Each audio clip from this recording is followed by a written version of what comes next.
చెప్పిన క్యాంపస్ కాకుండా వేరే క్యాంపస్ లో అడ్మిషన్ ఇస్తామన్నారు మేడం.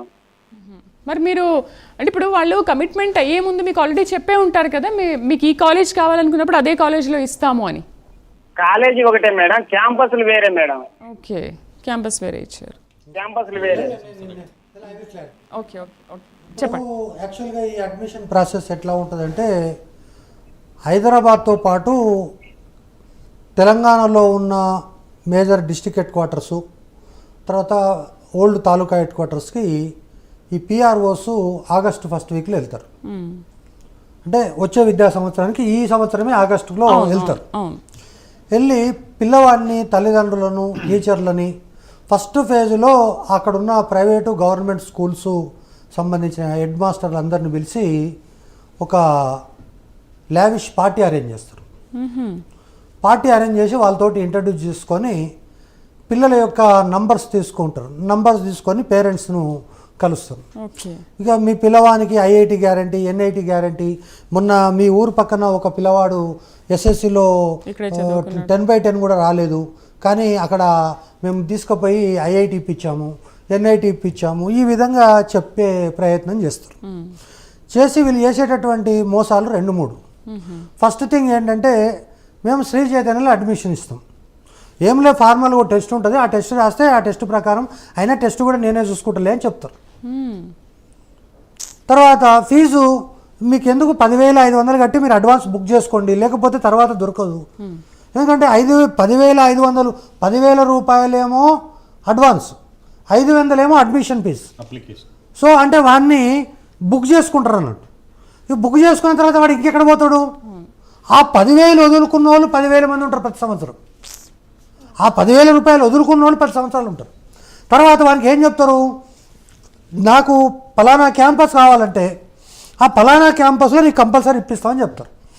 తీరా వచ్చిన తర్వాత వీళ్ళకు నేను చెప్పాను కదా స్టెప్ బై స్టెప్ అని, టాప్ నుంచి బాటం వరకు. బాటం అంటే ఏంది? మా గవర్నమెంట్ జూనియర్ కాలేజ్ కంటే ఘోరమైన ఫెసిలిటీస్ ఉన్నటువంటి కాలేజీలు ఇస్తారు.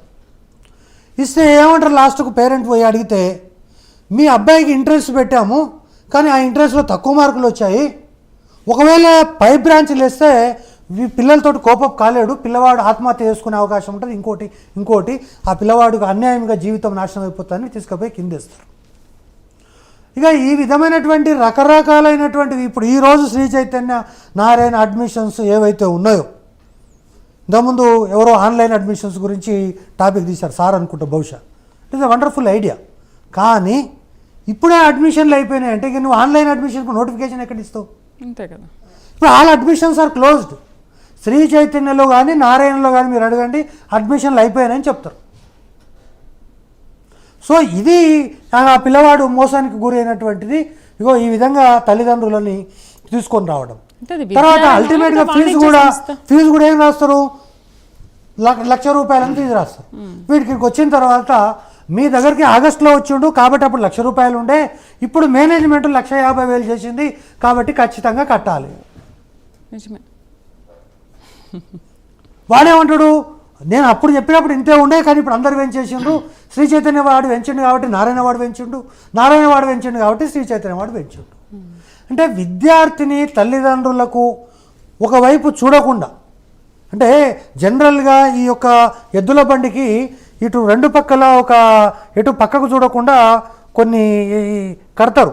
అట్లా ఈ విద్యార్థులకు కానీ తల్లిదండ్రులకు కానీ వాడు వేరే వైపు చూడకుండా, వాడు ఒకవేళ ఏమన్నా కావాలంటే శ్రీ చైతన్య నారాయణ, అంతే, లేకపోతే ఏమీ కాలేడు అనేటటువంటి ఒక భ్రమను క్రియేట్ చేస్తారు. రాజుగారు చెప్పింది, ఆ 3 సంవత్సరాలు ఆ పిల్లవాడు ఆ యొక్క నరకాన్ని అనుభవించండు కాబట్టి, అరే నరకం ఇంత కాదురా ఇంకా 10 పెట్టినా.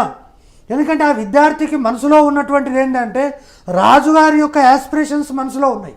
అరే మా నాయన ఎక్కడో ఊళ్ళో చదివి నా చదువు కోసమే ఇక్కడికి తీసుకొచ్చిండు కాబట్టి ఆయన కోసమన్నా ఈ కష్టాలన్నీ భరించాలని చెప్పి చదివిండు తప్ప, ఒకవేళ ఆ కాలేజీలో కాకుండా ఇంకా ఏ కాలేజీ చదివినా అంతకంటే మంచి ర్యాంక్ వచ్చేది అది రాజుగారికి కూడా తెలుసు. సో కాబట్టి ఇక్కడ మనము చెబితే ఏదో రామాయణం అంతా భారతం అంటారు కదా.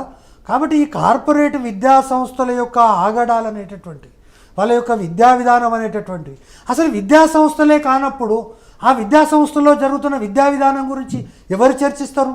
అవును. అవి కార్పొరేట్ విద్యా సంస్థలకు సంబంధించి మీరు ఇప్పుడు రాజుగారు చెప్పినట్టుగా ఏ సెక్షన్ నుంచి వాడిని తీసి బి సెక్షన్లో వేస్తాడు. ఎందుకు అంటే ఒక మార్క్ తక్కువ వచ్చిందని. అవును. వాడేమనుకుంటాడు అందరి ముందు తెల్లారి వీడు రాకపోతే ఏం రా బాబు రాలేదు ఈరోజు క్లాస్ కంటే నన్ను బి సెక్షన్లో వేసారు అనే వరకల్లా వాడు రాత్రికే ఫ్యాన్కు ఊరేసుకొని ఆత్మహత్య చేసుకుంటాడు. అవును. సో ఇవి చేయకూడదని చెప్పి నిర్ధారణ రెడ్డి కమిటీ చెప్పినప్పటికీ కూడా ఎవడు పట్టించుకోవడం లేదు. నెక్స్ట్ కాల్ చూద్దాం. గోవింద్ హైదరాబాద్ నుంచి లైన్లో ఉన్నారు. హలో, సార్ నమస్తే మేడం. నమస్తే అండి, చెప్పండి గోవింద్.